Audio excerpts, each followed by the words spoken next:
Pilar y Óscar pasan 5 días de vacaciones en Castejón de Sos para aprender a volar en parapente. Sabía que me iba a gustar y que lo iba a disfrutar, pero sin palabras. Y tener la sensación de libertad y ver el entorno en el que estamos es absolutamente increíble, vamos. Durante el vuelo les guía Nico. Dar 360 hacia el viento, lo completas.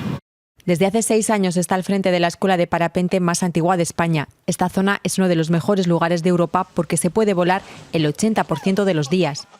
Que estamos como amurallados, tenemos el Pirineo, lo tenemos en la cara norte protegiéndonos de los vientos del norte y también estamos amurallados lateralmente de los vientos del este y el oeste. En campo, Eduard abrió una tienda y escuela de kayak en 2008. Tras la pandemia crecieron un 40%. Ahora trabajan 15 personas en temporada alta. Muchos son jóvenes que han decidido quedarse en el territorio. El perfil de gente que viene pues son gente joven.